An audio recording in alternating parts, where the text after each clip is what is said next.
Blog Talk Radio.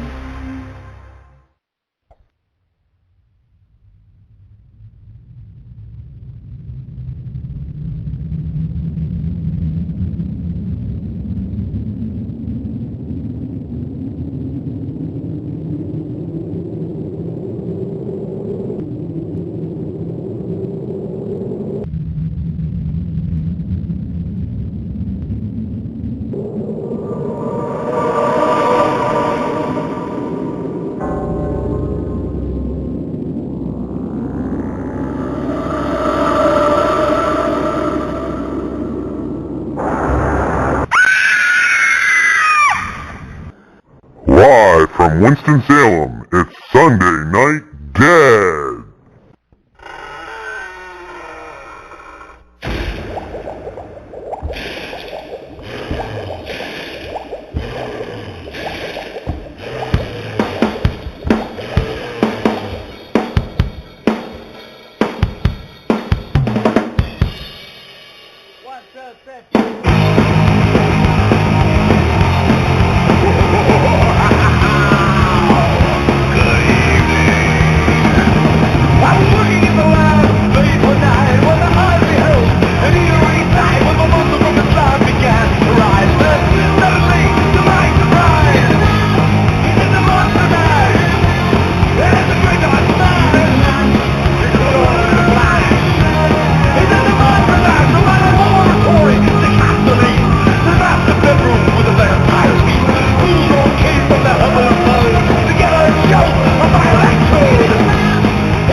Good evening, everyone, and welcome to Sunday Night Dead.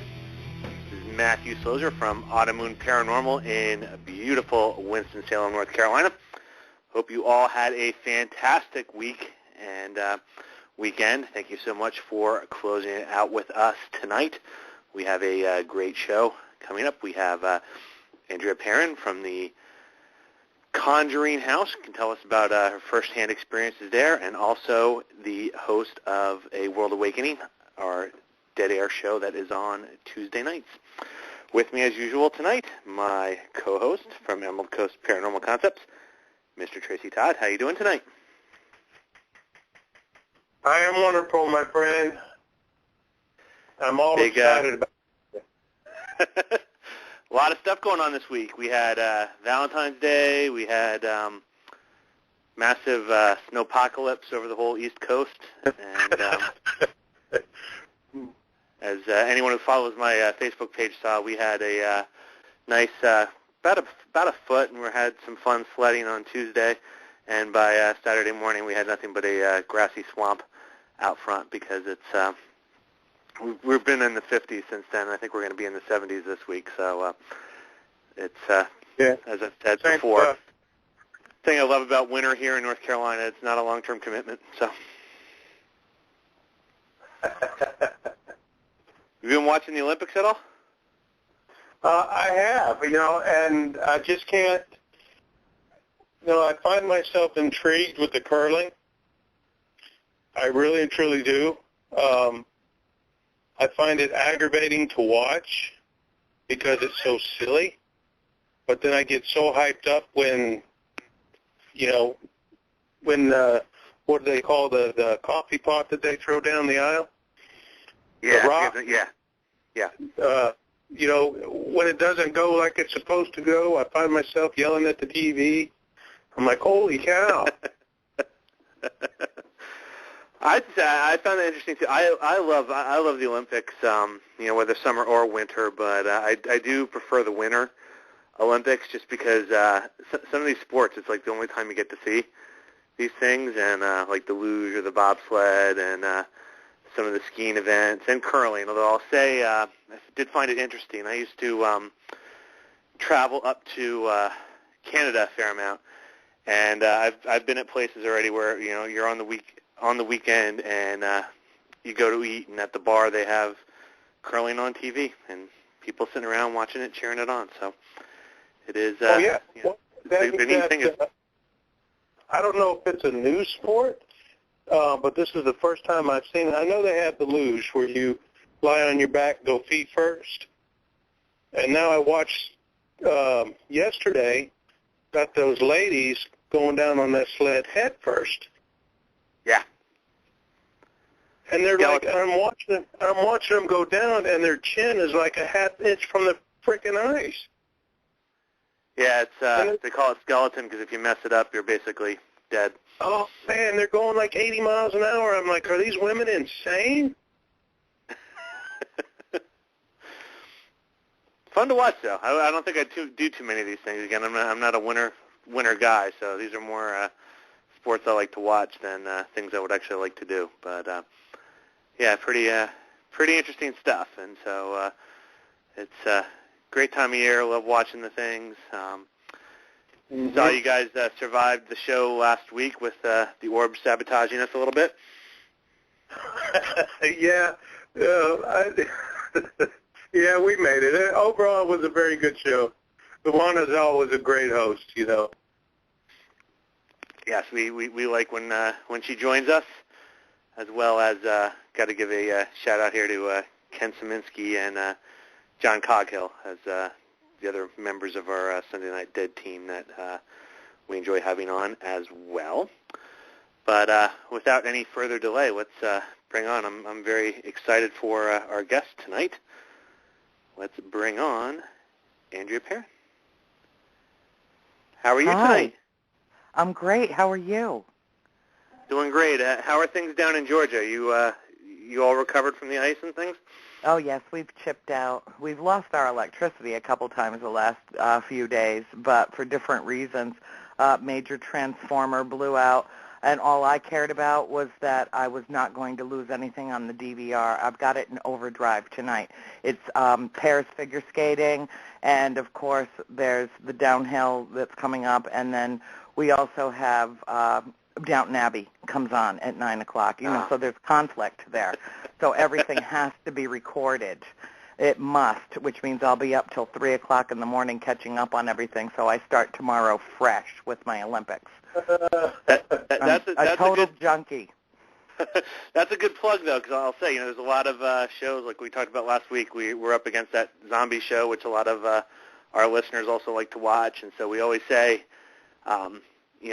DVR the show that's on Sunday night and join in our live chat and live discussion here, because that's a little more fun and interactive than watching the show live that has no interaction with it and then listening to our tape delay or download here. So Well, glad I to think see. we should mix it up tonight. Make sure that we've got their attention and nobody tunes out. Absolutely. So you're 2 weeks onto the show so far. So how's it been being on Dead Air? How's the experience been so far? It feels like I've been here forever. It feels like I have always been a part of the family, that I've known George Lopez for at minimum a millennia. And I just feel that the thing that's so exciting to me about A World Awakening is that, I've looked around and others have looked around on my behalf, and we haven't found anything out there like this.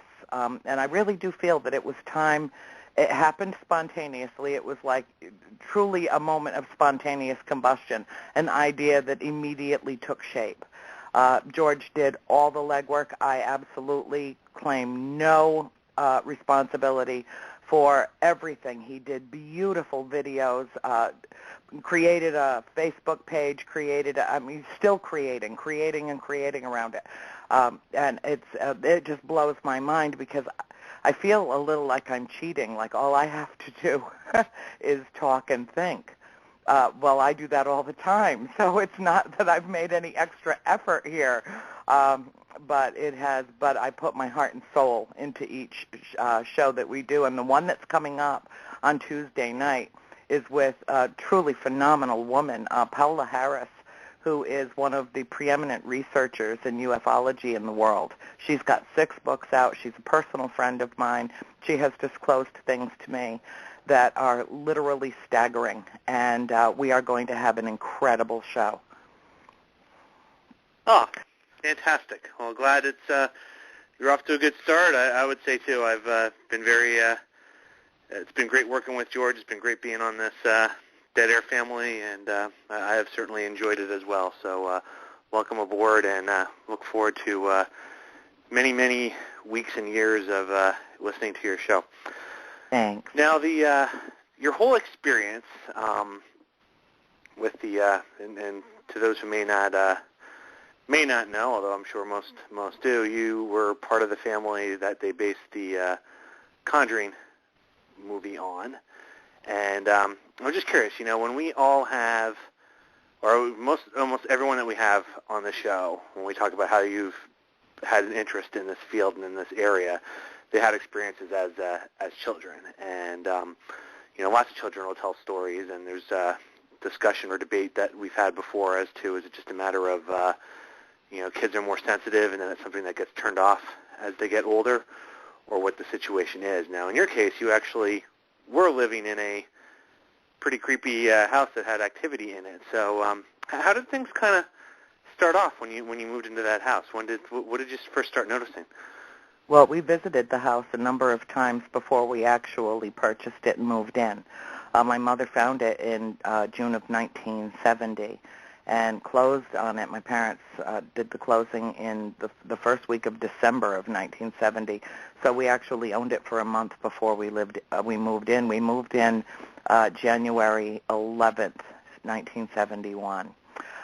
It was interesting in that for all the time that we spent at the farm prior to actually moving in, none of us have any recollection of having any sense of anything being untoward, no sense of a recollection of having any paranormal activity, any supernatural sightings, nothing. It was just paradise. It was the most enticing, most sublime piece of property that I've ever seen in my life to this day. And it called to us. It called to all of us, primarily my mother first, but my father's objections immediately fell by the wayside the moment he stepped on that property. He was as transfixed and bewitched as any of the rest of us were. But the day that we moved in was in the middle of a snow and ice event, as they call it up there. And I mean, to tell you, swirling ice crystals ripping the skin off your face. Isn't that lovely? And we walked in the front door of the parlor off the front porch of this enormous, expansive, colonial farmhouse, and I walked past a man who I found to be dressed rather oddly. He had a quirky smile on his face. He had his foot up on the woodwork and was leaning back with his arms folded across his expansive chest. And I looked at him and I said, "Good morning," because I was a very polite, well-spoken little child. And he didn't even respond to me. I didn't even think much about it. I had a huge box in my arms to deliver to my mother in the kitchen, so I kept walking. And then Christine came in to the kitchen and said, "Did you see, who's that other man with Mr. Kenyon in the dining room?" And my mother said, "What other man?" And then Cindy came in and she said, "Who's that other man with Mr. Kenyon?" And my mother just cocked her head like, "Really? What?" And then Nancy walked in and said, "That man that was with Mr. Kenyon just disappeared." And it was chaos in the house, and there was a caravan of trucks and cars and people, and so much energy and so much circulation. But the thing that I find most fascinating is that my father stood right in the dining room with Mr. Kenyon, the man who sold us that house, who was moving out as we were moving in. And he never saw the apparition that all of us saw as a full-body, opaque apparition. Oh, wow. Now, did you ever see that? Oh, go ahead. I'm sorry. Go ahead. That's why I need to come down on your side of the argument about we're born knowing that we're immortal, and then it is conditioned out of us. That my father could not see him and that all of us could see him clearly is indicative of a different kind of sight that children have that is eventually conditioned out of them, because I think that adult human beings think the safest way to deal with this world is to deal with it in 3 dimensions. And so they immediately start, when kids start emerging from bedrooms, sensitive children who say, "Grandma read me a story last night," or "Grandpa sang me to sleep." And a parent will say, "No, that's not possible, honey. That was a dream because your grandpa died before you were born." Well, chances are really, really good that the child is telling the truth and that the parent is the one who is dismissing it out of hand as inconceivable. No, I would agree. And we've had numerous people on the show telling about their experiences of even kind of on the other side of someone just passing and having them, seeing them actually, in the house, or having them more or less stop by and visit on their, kind of on their way to the other side or wherever they end up, wherever their ultimate destination is. And it's very, very interesting. I mean, we talk sometimes about, kids having wild imaginations and getting, spooked by some simple things, but who knows? It could be that, with that kind of openness and some of the things that some people may see, it's, they may have a more reason to be. I'm not saying that all these things are menacing, but I mean, obviously, encountering strangers where you wouldn't expect them, if indeed they are, would be a little freaky. I always like to tell the story of my one son, because this just always reminds me of something that would start out as a horror movie, but fortunately nothing bad happened from it. But the first house we lived in when we moved down to North Carolina, the quadruplets were 3, and so this might have been like a year or 2 after, so he was probably like 4 or 5. And my one son would tell me about John, the dad that lives in the garage. So there was me, and then there was John, the dad that lives in the garage. And he would talk every once in a while about the John, the guy that lives in the garage, and just different things. And then it changed, and he's like, "Dad, John in the garage, he really doesn't like you." And I always joke around it. That's kind of like how some of these horror movie things would start. That you got the guy in the garage, and then starting to dislike me. But in your case, after seeing that apparition in the kitchen or dining room, wherever that was downstairs, when did some other things start happening? When did you start, in addition to that experience, start picking up on things that were that just didn't seem right, or was it more your sisters experiencing it and you hearing things from them, or kind of how did it evolve? Well, we all had experiences. Every one of us did. Not all of us divulged them. My sister April had a little friend, a very small boy named Oliver, who she played with very privately and quietly in the chimney closet upstairs, which was the warmest room. She had no inkling about her relationship with him being anything unusual. She was only 5 years old. They became friends. He was part of the house, and she always looked after him because he always seemed to be very frightened and apparently died somewhere between 5 and 6 years old. She's always claimed that he was about her age. And that happens pretty frequently, too. When there are children's spirits in a house, they will gravitate towards the child that's closest to their chronological age at death. So she was not forthcoming about that for quite a while after we moved in, but it had to be the second or third night that we were in the house that Cindy came crawling into bed with me, and I had the only full-size bed. So it was not unusual for me to wake up with 2 or 3 of my sisters in bed with me in the morning. And I had no qualms about that at all because we were freezing to death in that place, and I wanted the body heat. But the second night that we were there, Cindy came and crawled into bed with me, and she said, Annie, I hear voices. I hear voices in my room. They're all around the bed. They're all talking to me at once. They keep saying the same thing over and over. They say it all together at once. There are 7 dead soldiers buried in the wall. There are 7 dead soldiers buried in the wall. And they say it and she said it, they say it over and over and over again.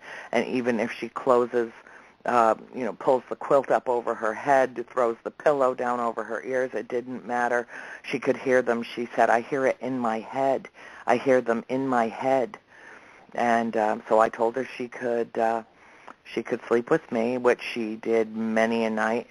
And then when she came into my room, she could hear the archaic horn that I used to hear, which I later distinguished to be a bugle call from the Revolutionary War for the call to arms.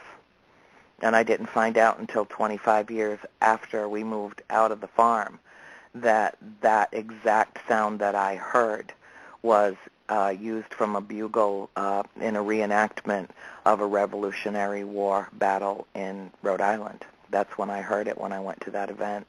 And it to say that it dragged me back, it knocked me like taking a baseball bat to me. I mean, it just instantly took me back to the first time I ever heard that mournful sound just carried on the wind. At first I thought it was wind in the eaves.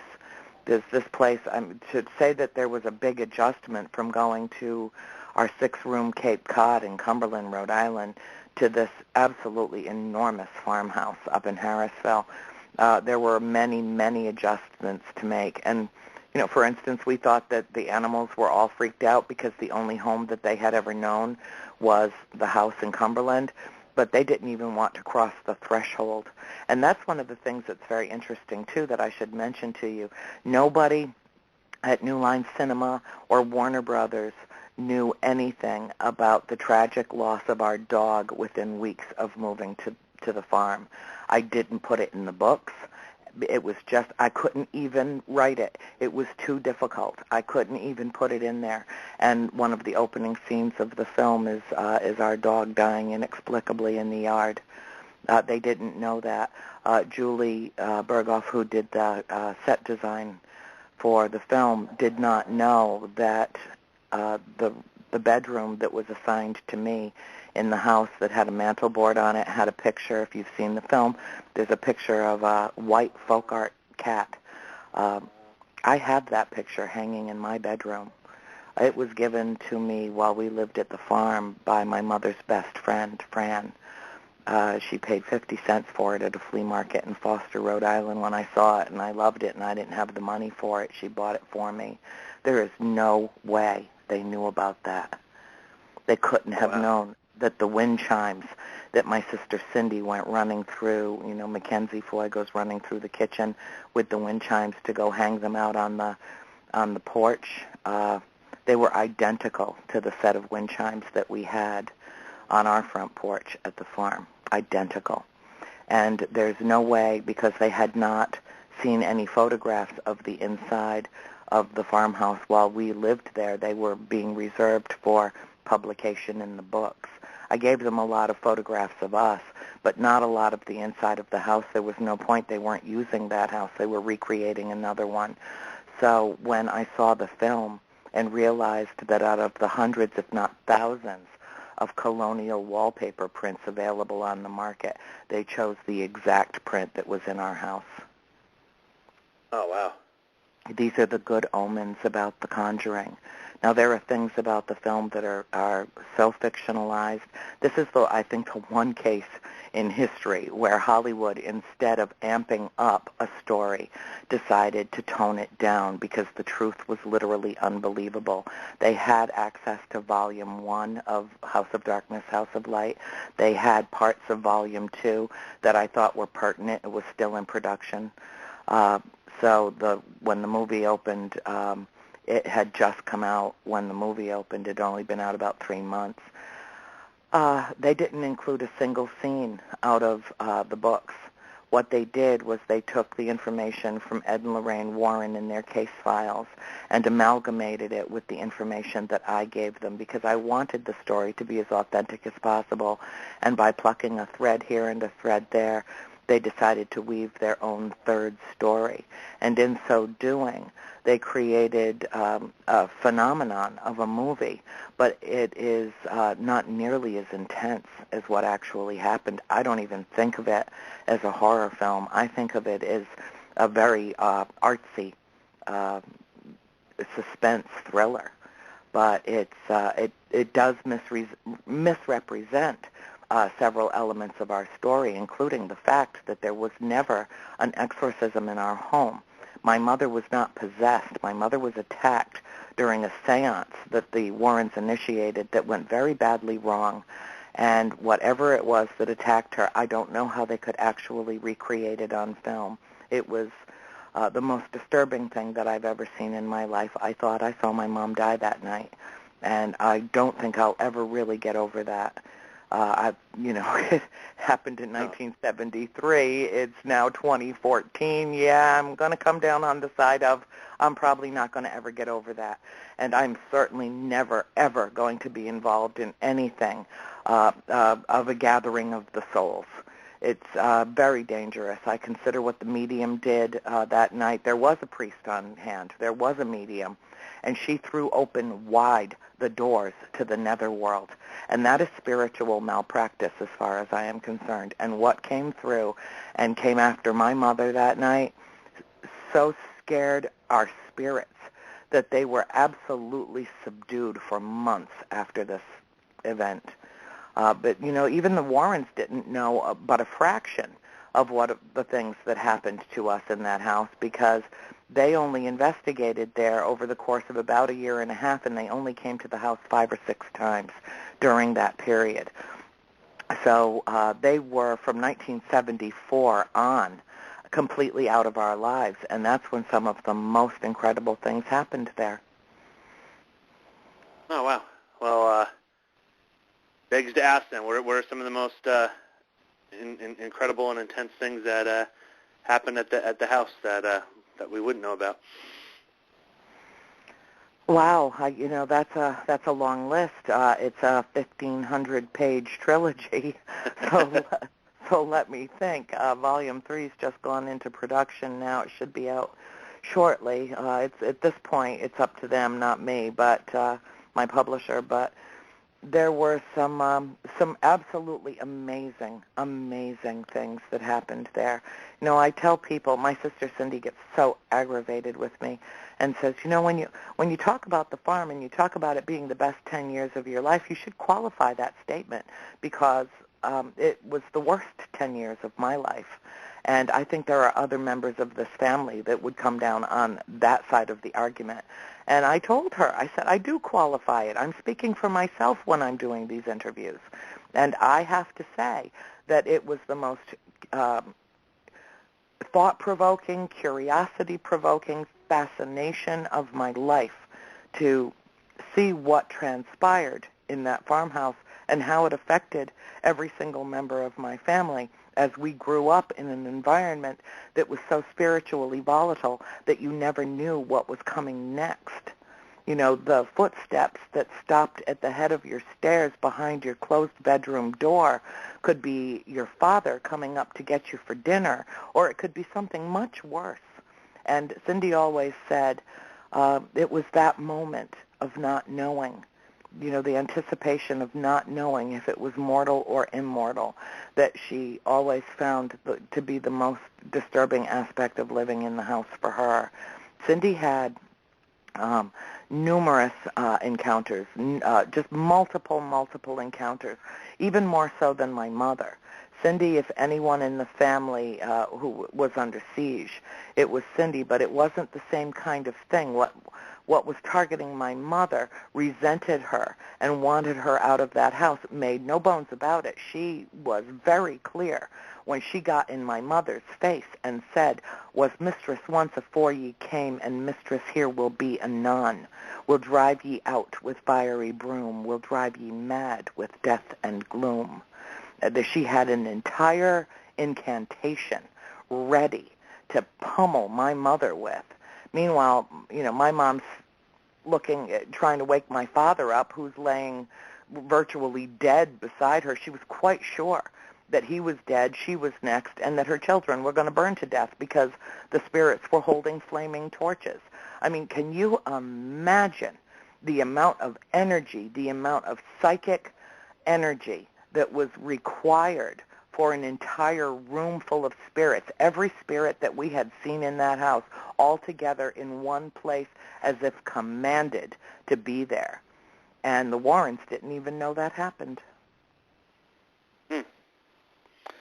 Question from Susie in the chat room. Did anyone ever try to close the portal that the medium opened wide open during that seance? No. In fact, not too long after that horrendous experience, my uncle came over. He was a brother of the Sacred Heart, and he served the Pope directly at the Vatican. And he would come over every few years from Italy to the United States and would visit family in Canada and then come south to New England. And we loved Uncle Gene. He was the most truly spiritual man I've ever known. He glowed. He was just an amazing human being. We loved him so much. He was my father's uncle. When he came to the farm the first time after we bought the place, my father wouldn't divulge anything to him, nothing. But my mother spilled her guts. And about 6 weeks after he went back to the Vatican, a big, black, absolutely gorgeous limousine pulled in. Not really a limousine, like a sedan, a black sedan, pulled into the yard. And he was driving, this priest was driving. And he stepped out, and he didn't even look real. His robes were so regal. His color was so crisp. His eyes were so blue. There was something, an aura about him. My mother didn't even ask his name. She didn't even ask him to identify himself, and nor did he identify himself. Came to our front parlor door. We were all playing parcheesi on the floor in front of the fireplace. And he came in, and she gave him entrance, and he said, may I join you and walk through your home, Mrs. Perron? He knew exactly who she was. And she immediately gave him permission to do that, and we all sat on the floor, and the house was so old that when someone walked in a room, you could tell just from the sound of the floor where they were in the house. And we listened quietly as he walked through the entire premises. And he came back downstairs through the stairwell from my bedroom over the parlor and walked directly to my mother. He touched me on the head. I remember that. And walked over to my mother and took her hands in his own and said, "I'm so very sorry, Mrs. Perron. This house cannot be cleansed." And then he left, and my mother went into the bathroom and just cried. I could hear her. Oh, God, it just ripped my heart out of my body to hear her reaction to that, because that was the moment she felt most hopeless, I think. But he blessed the house from outside, and then he left. And I remember the image of him, so it was so striking because it was not long after we'd had a fresh snowfall, so his beautiful black robe was in juxtaposition to white everywhere, a winter wonderland there, and his black shiny car, and he stood there and bowed his head and put his hands together and kissed his cross and then got in his car and left. So, Chris, out of all the things that had happened, is there anything that jumps out, one of the, maybe two most moments where you were the most scared living there? I know you said it was, contrary to a lot of your siblings, that it was that you were more or less intrigued by these 10 years, but anything stand out in particular where you were the most frightened being there? The only time I was frightened out of my mind, terrified out of my mind, was the night of the seance. I was terrified that my father was going to explode, which he did, and he punched Ed in the face and took him to the floor. I was afraid that we would be discovered watching these events transpire. And then when my mother was levitated 3 feet in the air and thrown in a split second 25 feet into the parlor, I had just seen something that I couldn't even wrap my mind around, and I was quite certain that I had just lost my mother. I felt my sister passing out in my arms. She was becoming dead weight. She was falling to the floor. I knew if she fell, I would lose my footing. We would go crashing through the door where we were not supposed to be. It was probably one of the most traumatizing, if not the most traumatizing event of my life. Thankfully, it was short-lived. My father, after he leveled Ed Warren, went directly to my mother and started taking her vital signs and doing his best to bring her back. It took some time because she was knocked out. But, the thing that is so disturbing to me is that the only right and rational thing to have done that night was to call the police and get an ambulance up there and get my mother to the hospital. And this was being so surreptitiously done that when my father ordered somebody to go to the phone and call for help, nobody would. And I don't really think I'm ever going to get over that. Wow. Also, lost track of what I was gonna say there. Hearing that, Fear nothing, very, very... darling. I can pick right up where I left off and just keep going. Ask Georgie. Yeah. Well, no, I was just this whole thing. Oh, now I remember what I was going to ask you. So when the medium opened that door and whatever this was came through and attacked your mom, so do you believe that was this something that was not there prior to that, and how long afterwards did it remain the entire time? And was this let's just start there. I have a bunch of follow-ups on this one, but okay. What's your thoughts on what came through that portal? I don't know what a demon is, so I deem nothing a demon because I don't know what it is. But I do know that whatever it was that came through that night was absolutely not an earthbound spirit. It was not of this world, not anything that I had ever encountered in that house. And I think that we had, by that time, we'd seen a lot. It came into my mother. She started to moan. She started to cry. The tears started just pouring out of her head, went right down to the table. Mrs. Warren lifted her up. My mother's eyes were absolutely vacant. She wasn't with us anymore. I knew it. I knew it instantly. And then noises began to emanate from her body that were not her own sounds. And then words started coming out of her that were a language that doesn't exist on this planet. It was ancient, and it was evil. And then it started to twist her body up into a ball. She was sitting in a captain's chair with arms on both sides. And by the time it was done with her, anyone in that room should have rightfully expected to hear her bones breaking. Nobody's body twists into a ball the way my mother's did. And she was screaming, and she was writhing. My father was out of his mind. The table was levitating, and then the table dropped hard right down onto the floor. And I'm telling you, if this table weighed an ounce, it weighed 200 pounds. And then her chair began to lift and continued to lift. My father bolted away from the table. Ed stood up and bolted away, and it just lifted up between the two men. And in a split second, in the speed of light, she was in the other room. Wow. So you see, what's represented in The Conjuring is that's an intense scene. You know, I don't want to take anything away from it. I think James Wan did a great job putting this film together, working with more material than any director ever had, any screenwriters ever had to make a film. And so to do what they did with it is very impressive.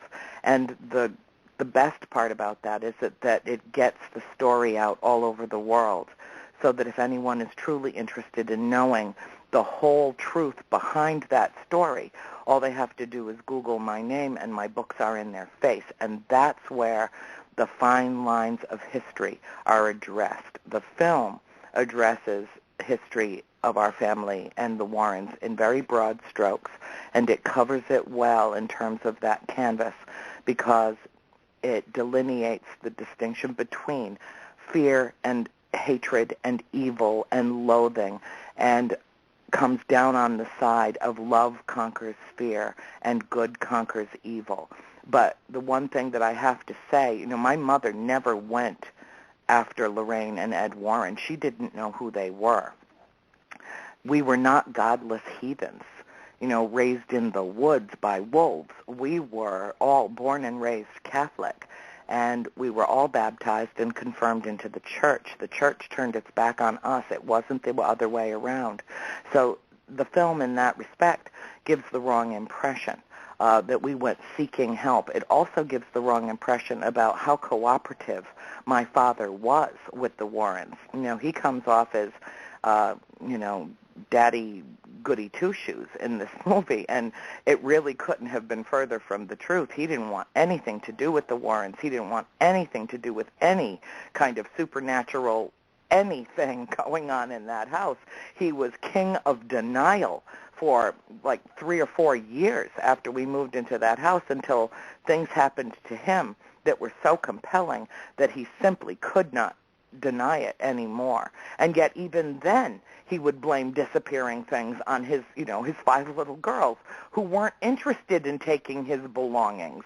You know, and finally one day my sister Nancy confronted him. I got to give her a lot of credit. I mean, she put him, you know, backed him up against a wall and said, you know, we've all had to make adjustments in this house, Dad. We all know what's going on in this house. Why do you keep blaming us for things that we're not doing when you know in your heart that we're not the ones that are doing it? You know, and it was, you know, she was just a little peanut. She was like 80 pounds soaking wet, and she's backing this big man up against a wall like, you know, shut up and listen to us. If we have to adjust, you have to adjust. And, you know, that's when he started to make his conversion, but it was too late. He had already created such a rift between, I mean, it was a chasm between my mother and my father emotionally, because when he began doubting her veracity, when she was telling him about the events that were transpiring in that house, when he was not there, and at one point he even intimated that she was the witch that was drawing the activity to the house, that was it. You know, you don't want to crawl in bed and be wife to a husband that you cannot even, who doesn't even trust you. They stayed together for the entire time that we were in the farm, and they even stayed together a couple of years after we moved to Georgia. But their relationship was over well before they actually signed divorce papers. Now, did this this entity, whatever this was, I know you said that there were lasting effects afterwards. Was that there the rest of the time you were at the house, or did it more or less? Yeah, it was, honey. I didn't mean to interrupt you, but yes, absolutely. No, the answer is yes. My children are so stupid. A couple of my sisters really got into some bad stuff trying to conjure up to get whatever it was in the house to manifest so that they could make it go away. Because at that point, everybody was just so concerned for my mother that they were willing to do anything to try to take control of their environment, but they were too young and too naive to even begin to objectify this. And it came again, whatever it was. And it was horrible. And the time that it came with Nancy and Cindy and their friend Katie, who were very foolishly upstairs playing with a Ouija board in the middle bedroom, it manifested as a creature, not as what manifested in my mother. Whatever hit my mother, whatever attacked her and infiltrated her that night, and made her speak the way that it did. If she was possessed for a relatively short amount of time. And it left her. But I will tell you this, straight from my heart, whatever it was that attacked my mother that night had all the power it would ever require to have claimed her life, and it deliberately did not kill her. It actually was there to make its presence known to the Warrens and everyone else that was in that house, and it very successfully did so. Oh, wow. Now, appearing as a creature, any did they give you any description as to what it looked like? Yeah.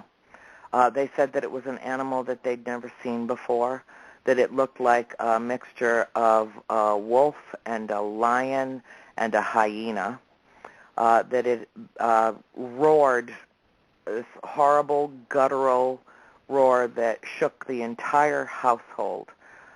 They were absolutely frantic when they were able to break away. They said that it turned its head. It appeared on the white horsehair walls in the middle bedroom. They were completely stark white, and it appeared as a very dark shadow, as if it was in the room with them, with a light shining from behind it to cast this shadow on the wall. And when it manifested, it lifted its head very slowly, and then it turned its head and opened its mouth and growled at them, and they said that there was fluid hanging off its fangs, at which point they all went out of their minds ballistic, were able to break out of that bubble, that moment of suspended animation, and go terrassing downstairs, right through the parlor where my father was sound asleep on the sofa, and went plummeting into my mother, almost knocked her over in the pantry on the other side of the house in the kitchen, ran through the entire house screaming their bloody heads off. My father didn't stir. My mother and I were in the kitchen, and we never heard a sound. They were absolutely out of their minds, hysterical, all three of them. And they were, not so young anymore.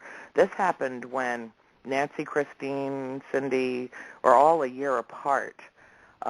So they were in their early teens when they started making this kind of mischief. And my mother just summarily dismissed Katie from the house and told her to take her Ouija board with her and, not to come back if she couldn't follow the house rules. Because one thing Mom took very seriously was when Mrs. Warren told her absolutely no tools, no dark arts in this house, period. No Ouija board, no tarot cards, nothing associated with the dark arts is allowed to come into this house. And my mother did take her very seriously. She spoke as an authority on the subject. So Katie broke the rules and snuck a Ouija board into the house, and my, willing sisters went along for a pretty wild ride that night. Yeah, idiots. Question from the chat room. Bathsheba in the movie, was that real, or was that a creation from the movie? There was nothing about Bathsheba in the film that was legitimate. Nothing. There is no record anywhere of Bathsheba Sherman having been a witch. Absolutely none. That is the folklore of the woman. Unfortunately, some people get so sucked into movies that some lunatic went up to her grave site a few months ago and desecrated her tomb because the movie said she was a witch. I can't even wrap my mind around that kind of idiocy. I really can't. And it makes me very angry. But I'll tell you, the story that was told, they created the story. Mrs. Warren walked into our house blind, knew nothing about the history of the house the first time that she and Ed came. And she walked over to our black stove in the kitchen, put her hand on the corner of it, and covered her eyes with her other hand and said, "I sense a malignant presence in this house. Her name is Bathsheba." Well, my mother had already done some of the history on the house and had made the connection between what our neighbor, Mr. McEachern, had told her about Bathsheba Sherman and her connection to our farmhouse. So in her mind, that was kind of a miraculous thing to happen out of thin air, that Mrs. Warren could pluck this name. But I don't for an instant believe that the entity that was torturing my mother was Bathsheba. And I'm not saying Bathsheba wasn't in the house, that her influence and her presence wasn't there, that she didn't have issues of her own. I absolutely think that that's plausible, if not probable. But I do believe that it was Mrs. John Arnold who had died much earlier, probably 100 years earlier before Bathsheba, that she hanged herself in our barn when she was 93 years old. And the entity that appeared to my mother repeatedly and to my sister Christine, and that I had seen in a state of paralysis attacking my mother, and the one that came to Cindy and said, "Come to me, little girl, come with me," was Mrs. Arnold. And she's probably the one that haunted everybody else that lived in that house for hundreds of years afterwards. Her neck was broken.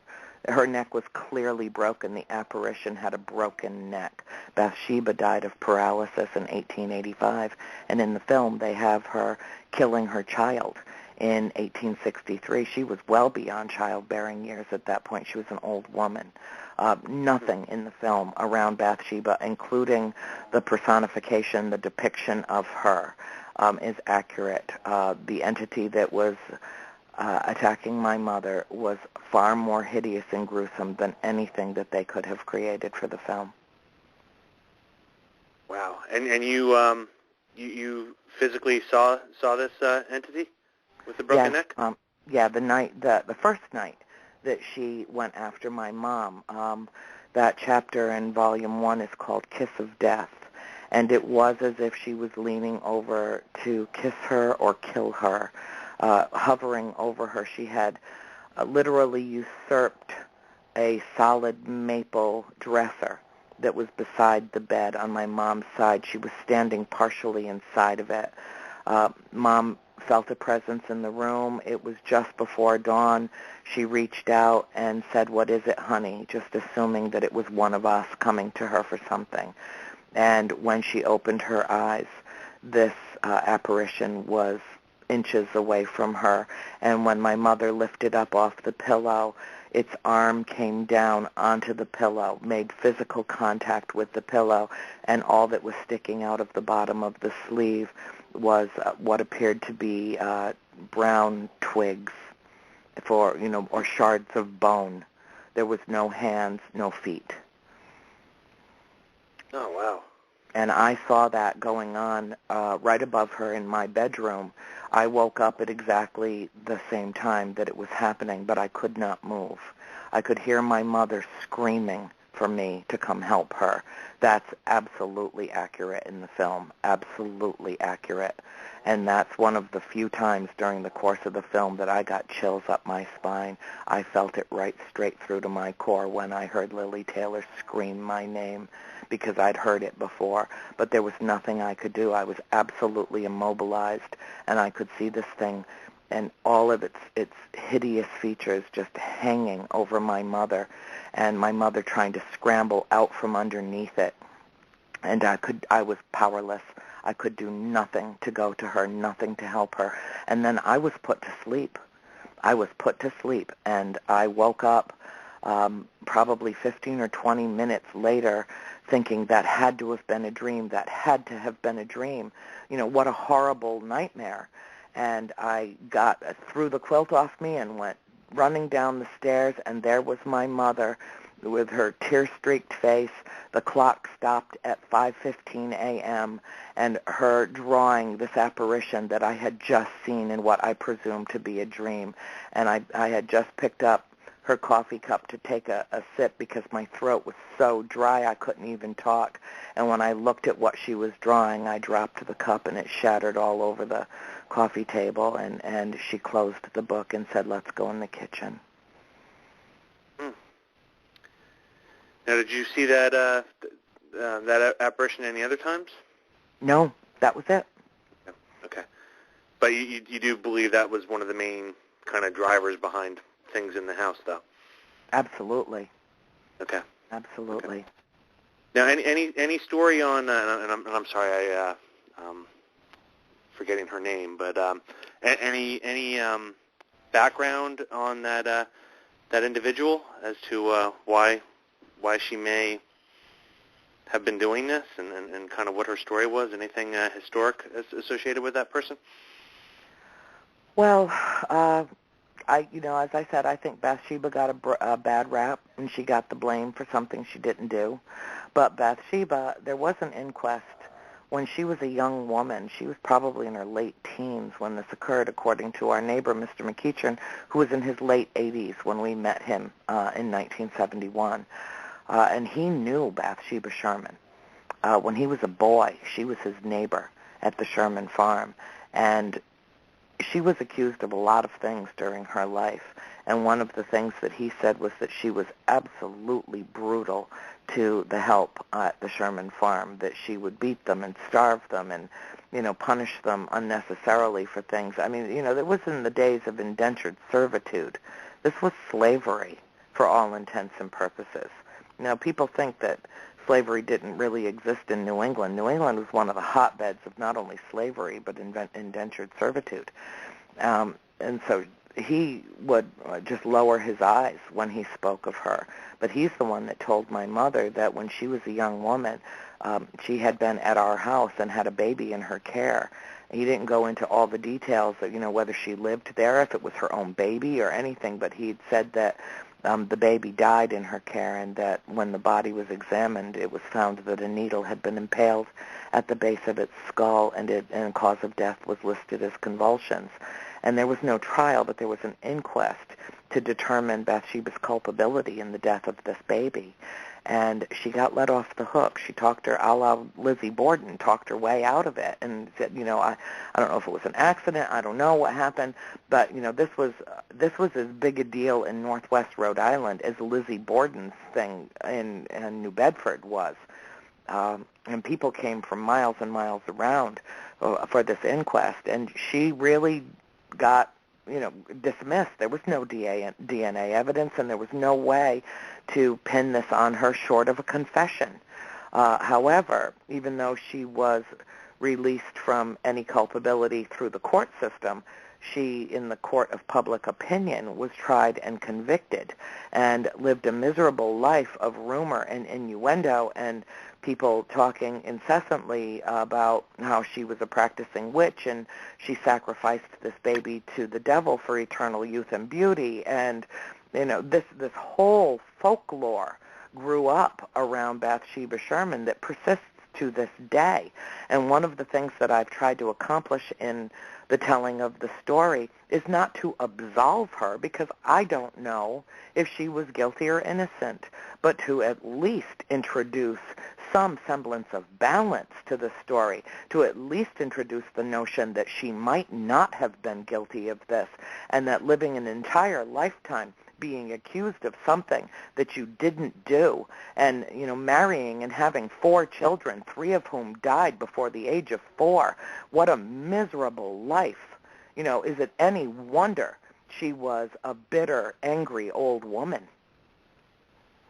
Wow. Well, we are at the top of the hour. Time for my drink break, so I keep my voice here, and if anyone needs to take a bio break. So we will be back in about 5 minutes and continue this discussion. I do have a couple more questions about the Conjuring House, and then I want to get into both your new show and some questions about your thoughts on the field in general. So everyone stick around. We'll be back in a couple minutes. You're listening to Sunday Night Dead.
We're the Overbrook Twins, and you're listening to Sunday Night Dead. Wanna play with us? Wanna play with us? Wanna play with us? And we're back. Tracy and Andrea here with us? I am. I am. Awesome. Kind of a follow-up. So on the Bathsheba piece, and there was the other lady, and I'm sorry, I'm drawing a blank on the name, the one that hung herself in the barn? Mrs. Arnold. Mrs. Arnold.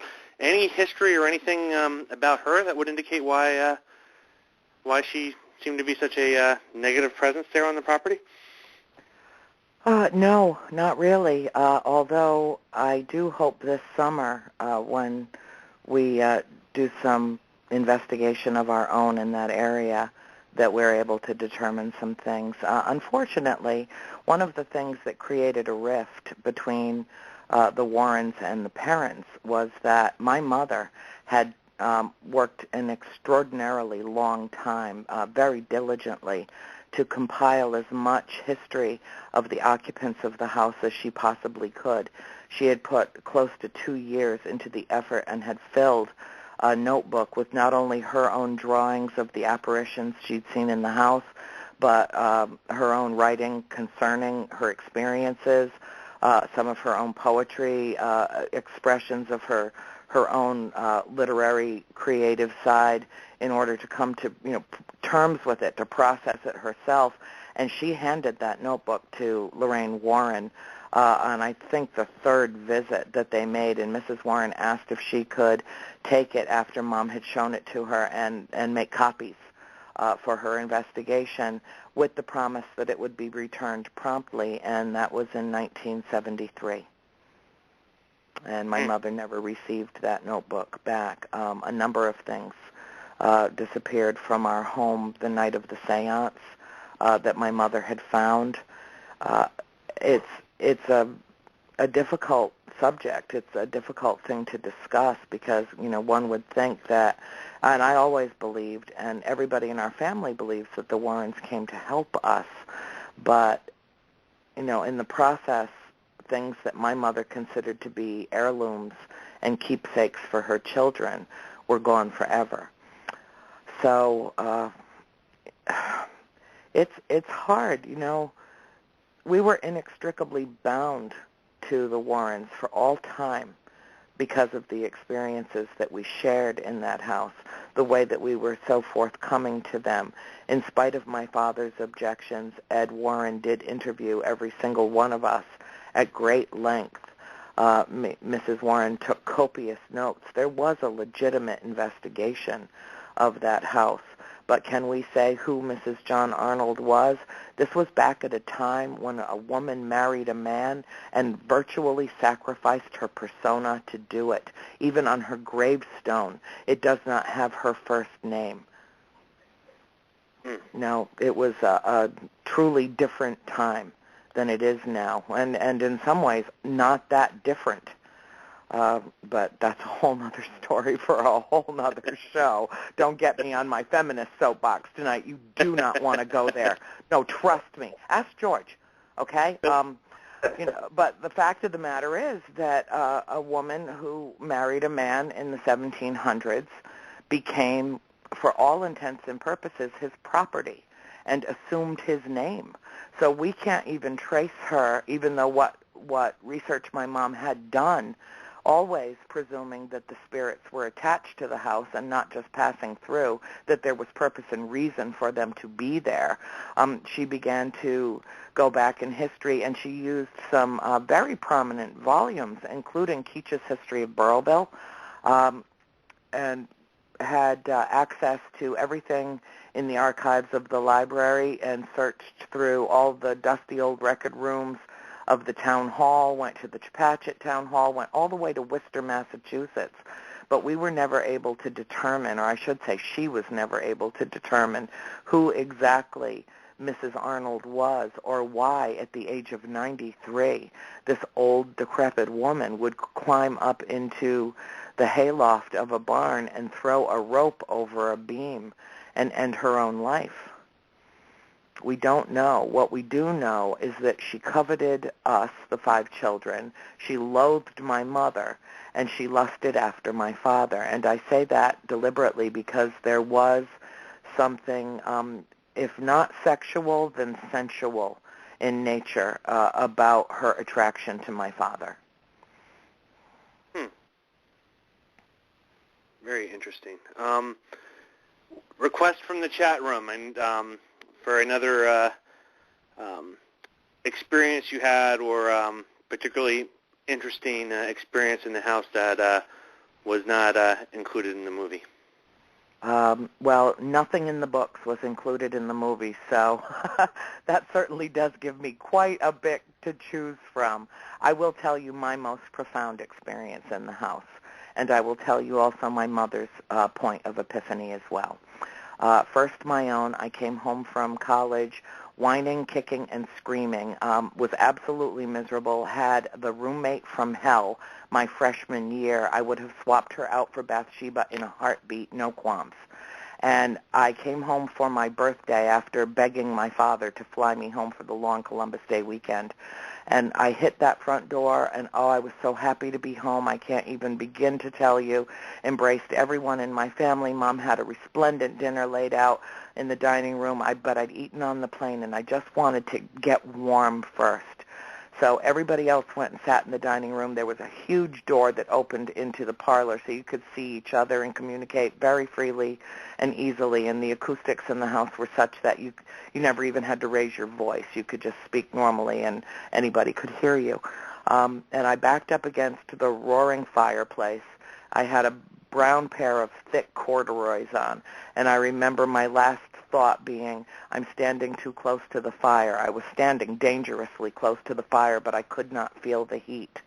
And my father dropped his fork at the head of the dining room table, and I looked up at him, and he was looking at me, but actually looking to my right, and said, somebody's come to welcome you home. And I knew it. I felt it. The entire right side of my body felt like a solid slab of ice. But I was able to turn my head enough to look directly into the reflection of my own features in an old woman with her hair pulled up in a bun, dressed in 17th century garb. And her facial features were absolutely mirror image reflection identical to my own, what I would look like as an old woman. She smiled at me. I smiled at her, and she was gone. And I knew from that moment on that there was absolutely no mistaking the reason that I was called to the farm, the reason that my mother was called to the farm, that there was a familiarity and a sense of familial intent for us to be there. And I knew at that moment that reincarnation was no longer a theory. It was, to me, a hypothesis proven with my own 2 eyes. Now, question on that. So your father, you said, was very skeptical on all this. So what was his, that at least the impression I'm getting, it almost sounds like he's saying that matter of fact, that someone came to welcome you home. So did he see that spirit? And yes, he saw her, but he didn't see her face. Everybody saw her, but nobody saw her face. Only I saw her face.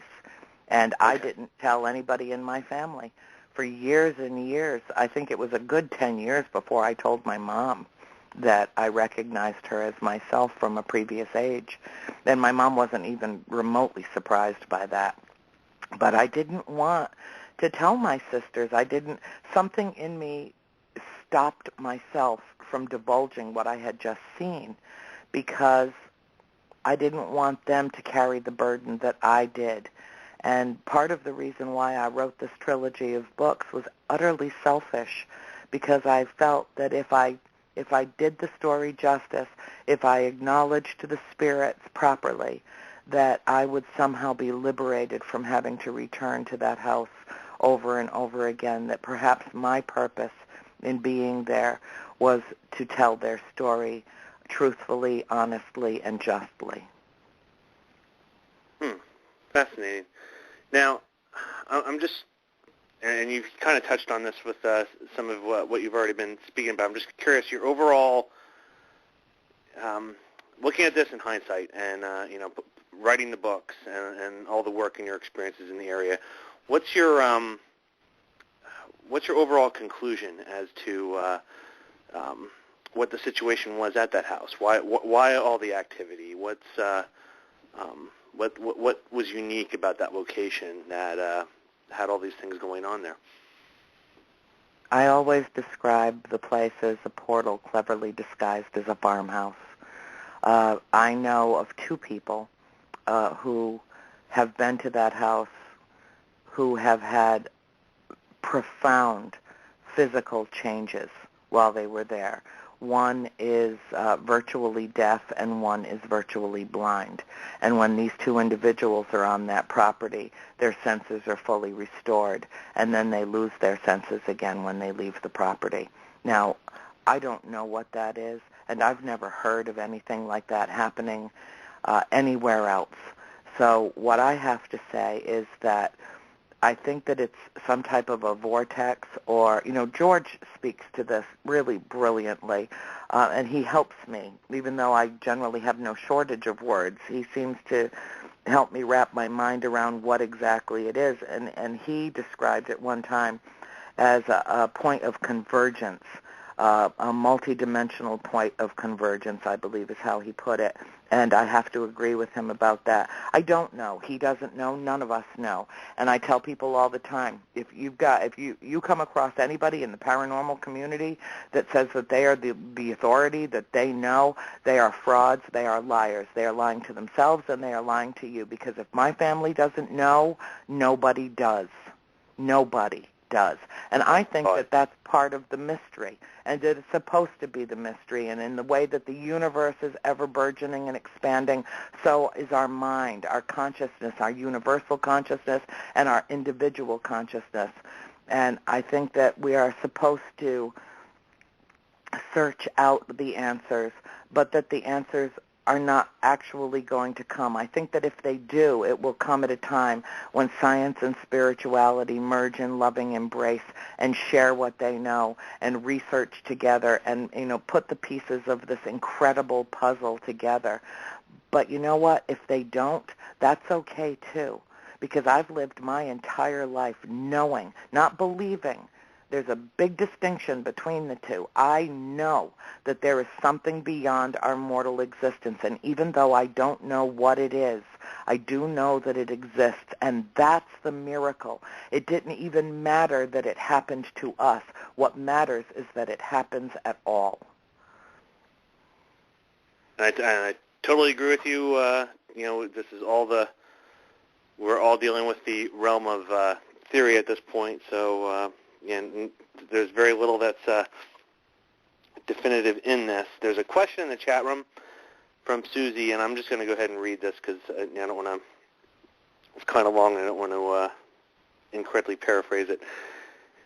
This is regarding the seeing your face and the older woman in the 1700s attire. Do you think that the spirit was trying to tell you that you would be writing and speaking about this house for many years, and that it was one of the reasons that it showed you your face, as if to, bear with me here, say that you belong to the house and vice versa? I think that's an incredibly astute and truly insightful question, Susie. And yes, I do. I knew from a very early age that someday, some way, I would be the one to tell the story. And that's how it came to pass 30 years after we left that estate. Now, talking about the vortex and the portal, so the overall, your feeling about the house, was it kind of was there a mix of good and bad there then? Just like in life? Or? Yeah, House of Darkness, okay, House of Darkness, Light. Yeah, okay, that makes sense. It was both. We had marvelous times there, wonderful times there. I miss that place every single day. My mom always says, we could leave the farm, but it'll never leave us.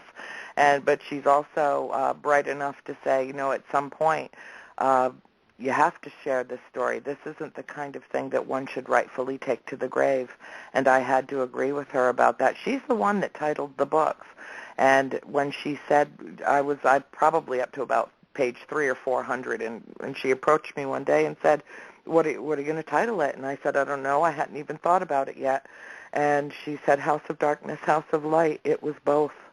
And she's absolutely correct about that. Even for her, even the one that suffered the siege, the onslaught that she did for 10 years in that house, the reason that we left the house was because she approached my father in the last year that we were there and said, Roger, I won't survive another winter in this house. And he believed her. And they put it on the market, and it languished. You know, the spirits didn't want us to leave that house. They didn't. And half of us never wanted to leave that house, and half of us never wanted to look back. So it created a dramatic emotional rift in our family that exists to this day, although I will say that a great deal of healing has happened around the books. It's been a very cathartic endeavor for myself personally, but also for every other member of the family. But someday, when the time is right and the time comes, I hope to, I plan to buy the farm back and to turn it into a center for supernatural investigation and study of the paranormal, but also as a spiritual center where people can come and feel the frequency and the vibration and the energy of this incredible place on Earth. Oh, I won't live in it. I won't live in it again. I see, I anticipated your question, didn't I? Yes. And another question from the chat room. So do you believe the spirits can see into the future? You know, yes, I can. And boy, what a perfect segue that was. Who asked that question? Mr. Bowler. Oh, Mr. Bowler. Oh, I love his mind. Aren't you in love with his mind? Oh, it's just so groovy. Yeah, he just set me up for that one. Okay, a moment ago I said, you know, I'll tell you my most profound experience. Now I'll tell you my mother's. Her moment of epiphany when she started to extricate herself from whatever was oppressing her in that house. And I do agree with the Warrens about that. My mother was oppressed. My mother changed dramatically living in that house. But one night, and she was wasting away, and I do mean to tell you, skeletal. It was horrifying for all of us. We were all so worried about her. One night she came out of her bedroom and walked to the fireplace, which was her, point of where she kept vigil pretty regularly because she was always cold, and asked me if I would go get her something to eat. Well, jump for joy time, because my mother actually wanted to put some sustenance in her body, and I walked out of the parlor through the completely shut down, closed down dining room, through the front hallway, into the kitchen, into the pantry to start warming up some dinner for her. And she turned around and went to put a log on the fire of the fireplace, and as she was putting the screen back in place, she heard laughter behind her back, and she turned around, and the dining room that a moment before was completely dark and shut down for the night was totally full of light, lamp oil, candles. There was an entire family sitting around a table that was not our own. All the furniture in the room was not our own. The fireplace in that room that had been sealed for well more than 100 years was wide open. There was a woman in a full-length skirt who was cooking over the fireplace, admonishing her children for running through the room, told them to take their seats on the bench at the table, and there were two men sitting on the other side of the table that had large pewter steins in front of them. So that's indicative of the time period. It was a very, probably late 1700s. And the look on my mother's face, she just, eyes wide open, oh my goodness, look who's coming to dinner.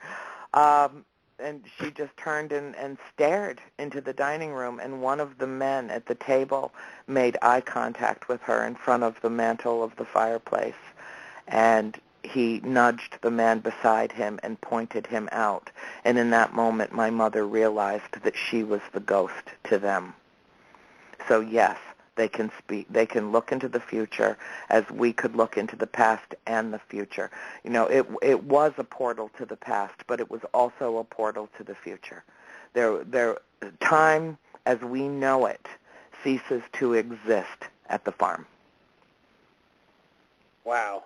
And we have someone that has joined us tonight, someone you know very well, the founder of Dead Air, Mr. George Lopez. How you doing tonight, George? She's a witch! I'm a good witch, honey. You have nothing to fear. How are you tonight, sir?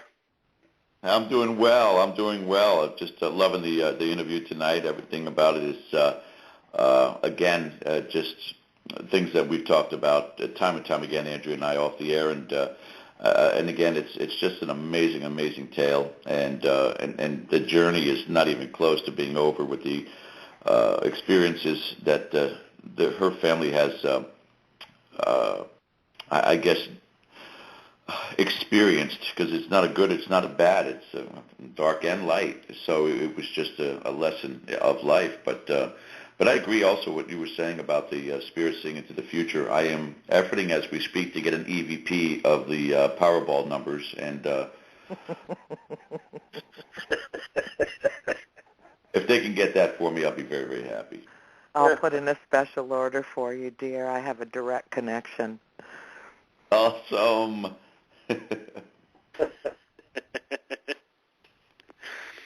Well, kind of along these lines, and I did want to get into more about your show, which just kicked off a few weeks ago, and this is great that we have George on board as well here.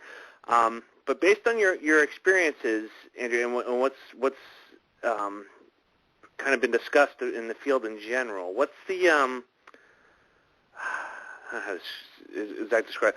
What is the biggest, most important point you would like people that are working in this field to know based on your experiences at this house? I want them to take their work very seriously and very responsibly. One of the problems that I have in this field, now keep in mind, Matthew, 30 years after we moved out of that house, I suddenly, inexplicably, decided to tell this story. After 3 decades of being gone completely away from it, after I had started writing the manuscript, one day I thought, wow, I should look and see if there's anything out there, if there's going to be anybody, interested in this story. And I Googled the word paranormal, and I was staggered, absolutely stunned. I Googled supernatural and paranormal, and I spent the next week going from one website to the next, going from one Facebook page to the next, with hundreds and thousands of groups of investigators out there. And the more I found out that the paranormal community is a worldwide community, and that this phenomenon has sprung forth from what used to be such an incredibly taboo subject. We didn't wait 30 years to tell our story just for the sake of processing it ourselves. We really had to wait for the world to catch up with this, because there are elements of our story that are quite literally unbelievable and that require a leap of faith. You have to, you really have to take that leap in order to buy into this.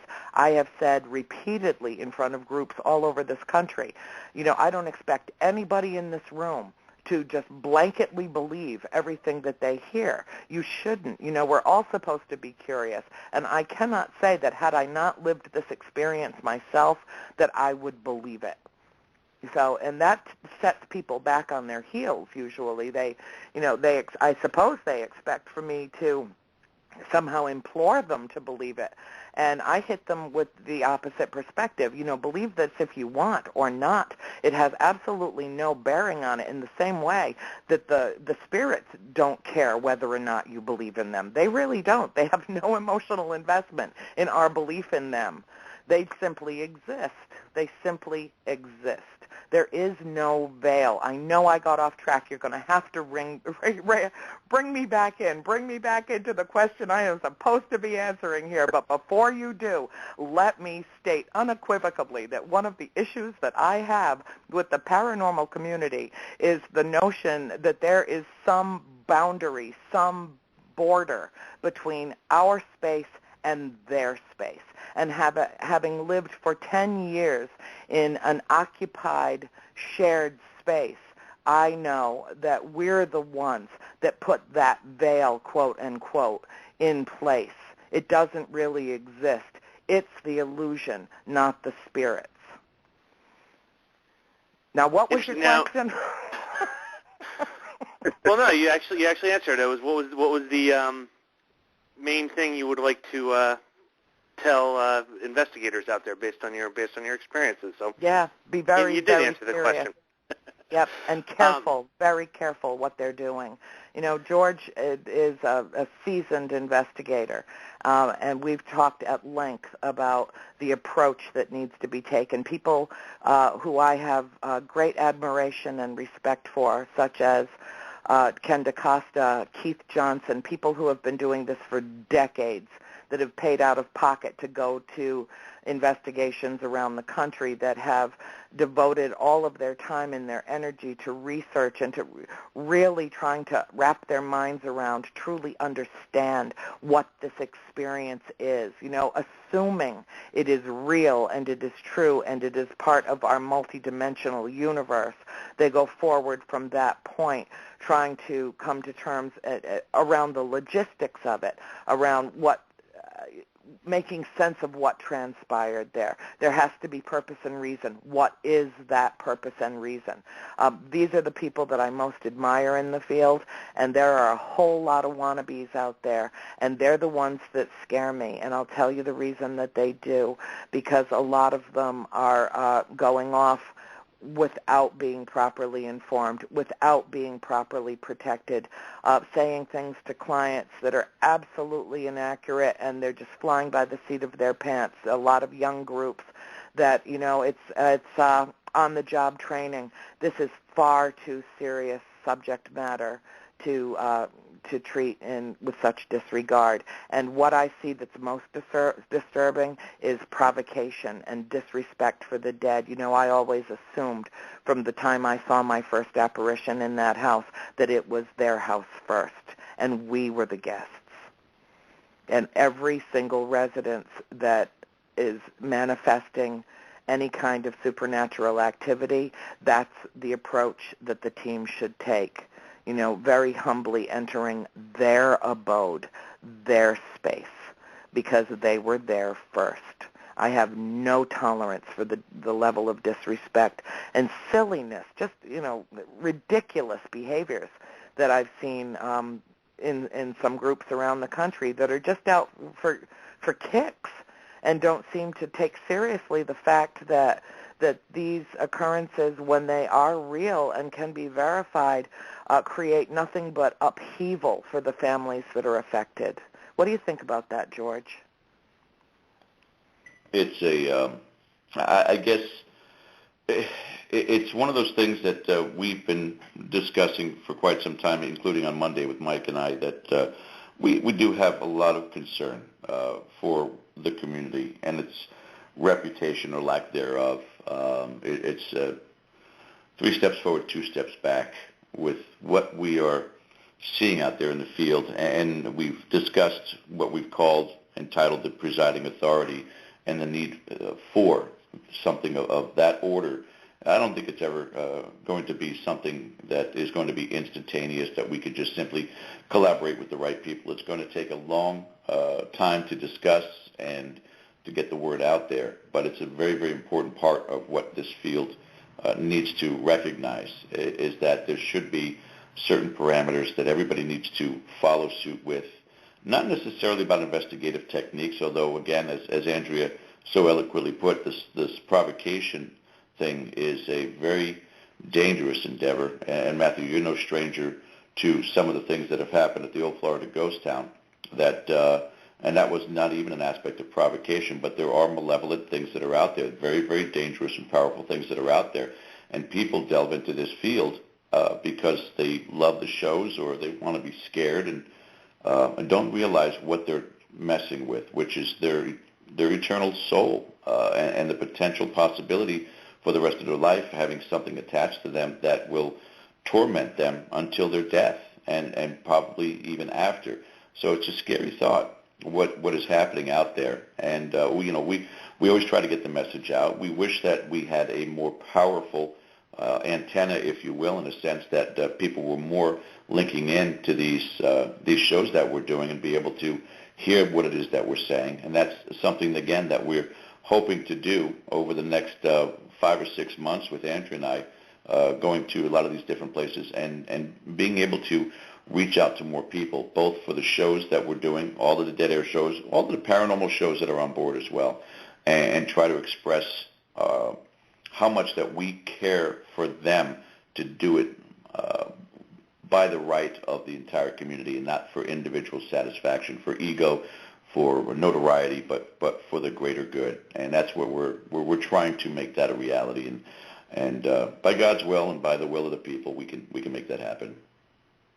That's kind of the angle that I was just going to say that's kind of the angle that I see this on is kind of the differentiation, particularly with these home investigations, are the difference between those that are doing this with the intent to help people and those that are doing it for entertainment. And I get disturbed by the number of folks that I see out there that when push comes to shove, it becomes obvious that they're looking for people that have activity in their homes for their own personal entertainment and kicks, and really not much intent at all to actually help the people that are experiencing this activity. And and that does get into the realm of if part of their entertainment is trying to rile these things up so they get really big adrenaline thrills, then they're making it even a million times worse for the people that are living there. So that's kind of my soapbox piece of this.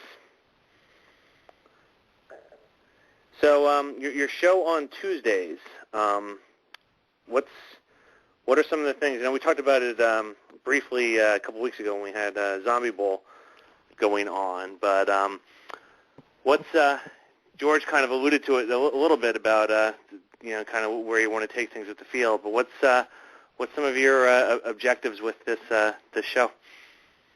My objective with the show is to take people by the shoulders and shake them vigorously and say, wake up, wake up. We are going to talk about myriad issues.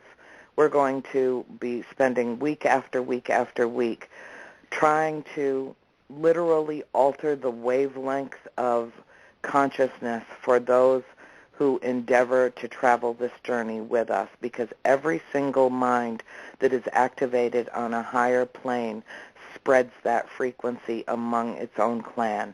And so whether it happens a dozen people at a time or 200 or 2,000, it doesn't matter. Just that it exists has already made a difference and already changed the way some people are thinking about our world and how tenuous a life, how fragile it is, this little orb floating around in vacuumous space.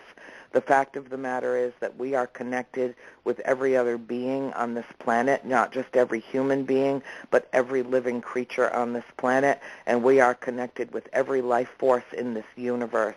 And until we come to the proper realization that we are one, that we are literally the living embodiment of God consciousness functioning on this planet so that it can see itself, until we come to the realization that every single life matters and that the war we make is completely counterproductive, not to only our species, but to all species, until we start to begin to think globally and to understand that our position in this universe is not insignificant. It is quite the contrary, extraordinarily significant.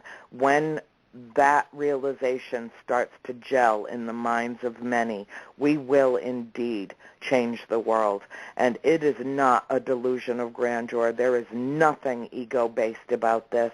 There is nothing about this that has anything to do with George R. Lopez or Andrea P. Perron. This has to do with all of us coming together as one in a unified consciousness to improve life on this planet and to respectfully treat all life everywhere. It is a huge, it's a big kettle of fish. Luckily, we've got a lot of people who are on board with us that want very much to participate in this. This is about raising the bar and raising the thought process of people who really find it much easier to tune out. It's just easier not to think about these massive issues. But we're addressing things like the fact that we live on an occupied planet and that there is extraterrestrial life. I, again, don't believe this. I know it. We're addressing bringing on the scholars of the world. Next week, we have Paula Harris. She's got 6 books out. She knows everybody who's anybody in the paranormal community that deals with UFO research worldwide. She's one of the preeminent researchers. Her name isn't well known to a lot of people in the paranormal community, but after Tuesday night it will be. And the message that she has to impart, just make sure you're sitting down for the show, because you'll be staggered. You'll absolutely be staggered. It's not necessarily bringing on big names that are familiar to so many people. It's bringing on people who have done the work, who've done the homework, who've put the research time in, who know what they're talking about, who have first-hand experiences with things, so that what becomes just kind of loose evidence starts to gel as empirical knowledge. Awesome. Very, very fun. Can't wait to tune into these. George, I'm going to put you on the spot here a little bit. One thing that I've known just from being on the Dead Air shows that you've had the pleasure to deal with quite a diverse set of views and personalities just from the hosts that you've had on board here, let alone your different guests and the different people you've met from working from the field. I'm just kind of curious as to what's the biggest thing that you've learned from working with Andrea? That you're all crazy. You're all, I knew the that. whole paranormal. No, what he means to say is that now that he's worked with someone as sane and grounded as me, the rest of you appear crazy. That's what he meant to say. Exactly. Exactly. I've made no qualms about this. I'm batshit banana sandwich crazy, so I don't try to hide it. I will tell you this. Look,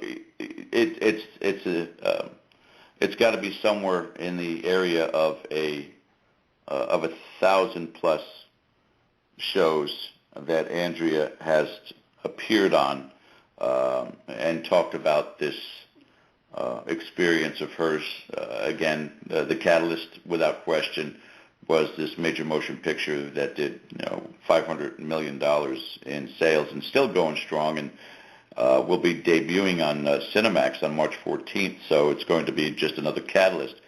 Volume 3 of House of Darkness, House of Light will be coming to completion and coming to sale about the same time. Again, cosmic forces at work.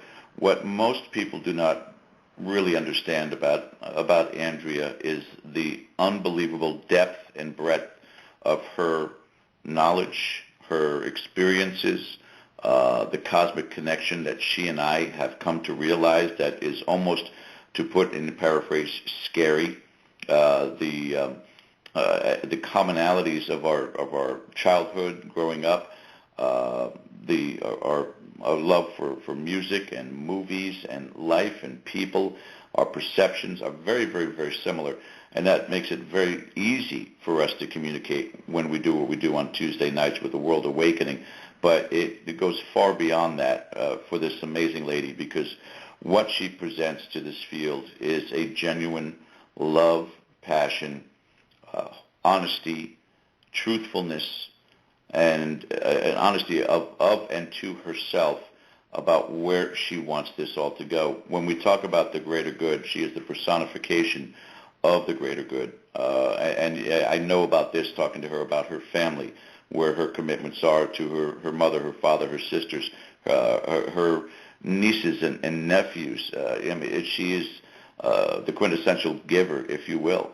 And when we get to a situation where we are now able to give and pay it forward with this community, with the show and some of the places that we're going to get a chance to go during 2014, I'm just one of these people that just happens to be lucky enough to have a front row seat to an incredible grand venture with an amazing person that, again, from a speaker standpoint, from a knowledge standpoint, and somebody who has a vocabulary that, unfortunately, I always have to keep a thesaurus when I'm listening to her. She's just tremendous. It is going to it's going to go way past a volume of books and way past a motion picture. This is going to cover the entire umbrella of a term called paranormal that we are all very, very acquainted with, but it's going to be a complete change in that tempo, a complete change in that energy of that field, and I think it's going to go more in the positive direction. And I can't ask for a better co-pilot or pilot, if you will, in this aspect on our Tuesday night shows. And we've got a hell of a lot of things coming that are going to just blow people's minds.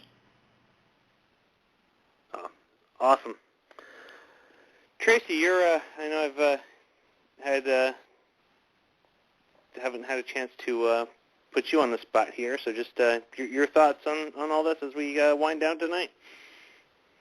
Well, you know, I've only known Andrea for a little while now, and I'm telling you, I love listening to her. I love listening to her stories. And even though I just answer the phones on Tuesday night, I mean, it's such an incredible thing to be a part of that show. The stuff that I've learned already just from the last two is just incredible. But, Andrea, I did have a question about the house, or the farm, I'm sorry. I know right after when the movie came out, there was concerns about investigators, naysayers, and whatnot going to the house.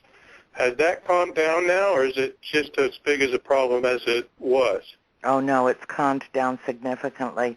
Right after the film opened, there was the lunatic fringe came out of the woodwork. There was an absolute onslaught out there. I went to the town, made a personal plea at the Assembly Theater to a packed house, asking everybody in town to help me help protect that farm. And many have stepped up. I have thousands of friends and followers in the town of Burrowville and the village of Harrisville that are doing everything in their power to protect the property. It was very, very unfortunate during the first 2 years that the first two books were out. Nothing like that happened. It was the film that triggered it, and it really began with the first trailer. From that point on, there were many impositions, trespassing, people filming the trespassing signs as they went past them brazenly and took cameras and put them up to the windows and photographed into the house in the middle of the night. It was horrifying. It was extremely disconcerting to the owners, and it created a permanent rift between the woman who owns that farm and myself after 28 years of friendship, to have it literally torn asunder because of all of this, and something I had absolutely no control over, has been a heartbreaking scenario for me. But there is no going back, and I've had to accept that because the fact of the matter is that she knows that this isn't a novel, that this is a memoir, and I understand that she felt the necessity to stand up in public and say to everybody, paraphrasing simply, there are no ghosts here, go away. There never have been, go away. But in the process of doing that, attempted to discredit us as a family who have been utterly and completely consistent on this for 40 years. And after she had invited numerous investigative teams to the house, including the ghost hunters that have an episode of their show from season 2 where they actually captured some legitimate manifestations, to turn around now when the white-hot spotlight got a little too hot and say, not only are there no ghosts here, but Andrea's a liar and a fraud. That was the end of it. And it's truly the big dark cloud that hangs over what is otherwise considered to be a luminescent, truly illuminating story that is every word of it true. Right. Real quick question here before we run out of time. Any activity or experiences after you left the house? Okay, do you want to rebook me now? Do you just? But you're always welcome on. But we'd great, absolutely love to have you back on. That one question would cover a 2-hour show, right, George? Okay. Wouldn't it? Yeah, I would probably say at this point in time you are going to have to reserve an entire show regards to that. But some of it we have to hold on to, Andrew, though, because we've still got disclosures for the show on Tuesday, so we can't give everything to Matt. That's right. We really can't, And if he wants to call us selfish, what I have to say to him is what you think of us is none of our business. No, that's well, honestly, the answer was yes then. So yes. And well over 2 hours and a lot of your show content worth of experiences. So I'm guessing there are lots. So that's good to know, and that kind of reinforces one of the theories that I have on this all, and that is that kind of once you get on the radar here, you're on the radar, and it doesn't stop. And so I put it this way to people who have asked me that question numerous times, and my answer always is, once you are touched by spirit, it is a gift that you can never return. I would agree with that. Very, very interesting. Well, want to real quick here before we run out of time, just give a reminder for everybody here about your show, the times that it's on, and also your book, or books. Okay, George will do the show. I'll do the books.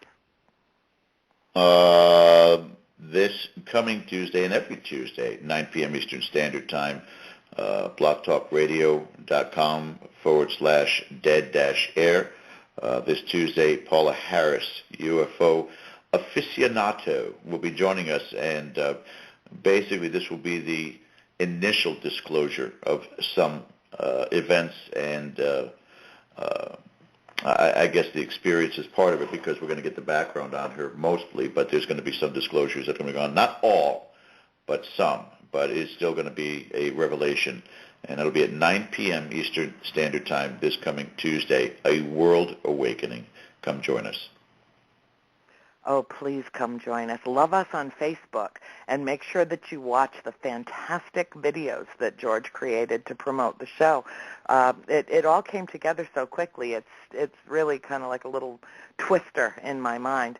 But, please join us and spread the word and share the link, and let's all work together to get the word out, because this is a very positive and very uplifting show. And even though we do deal with some dark matter, George and I are both prone to making light of the darkness. And believe me, you will be profoundly touched by what you hear week in and week out, because we put our heart and souls into making this superior radio. We're at a whole different frequency here. You know what I mean?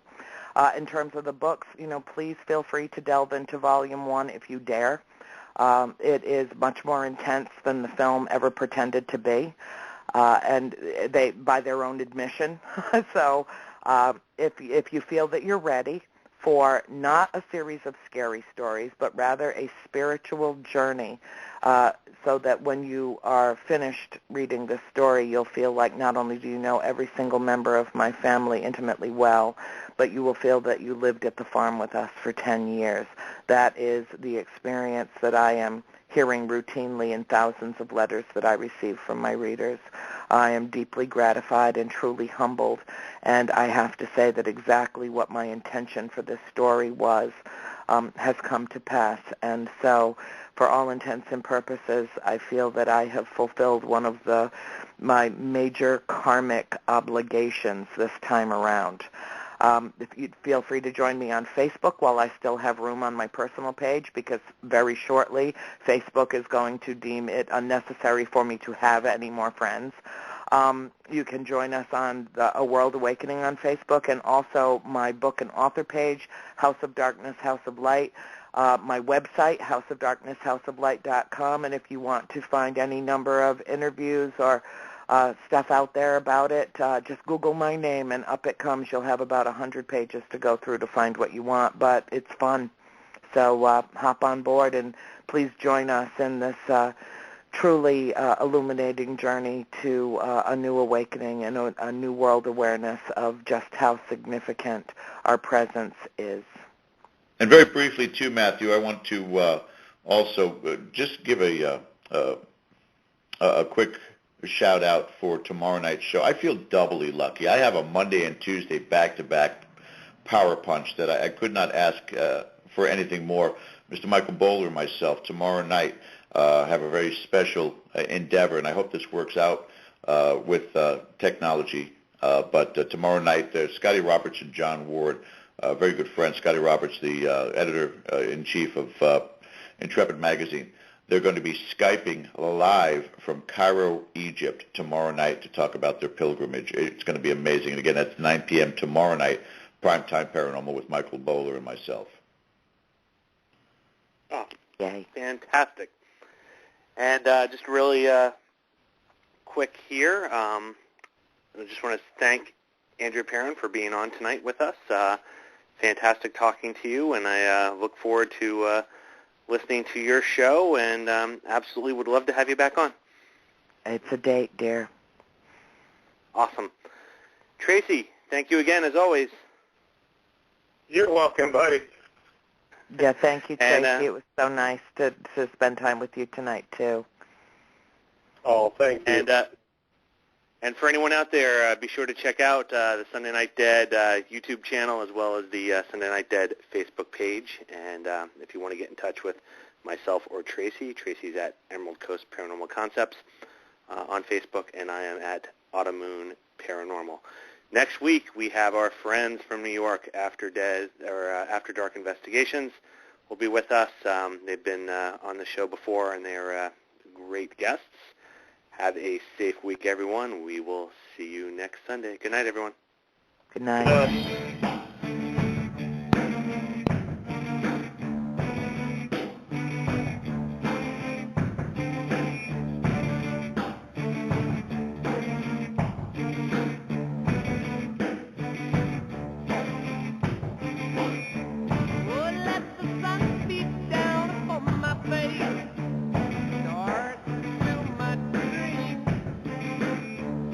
I am a traveler of both time and space.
trace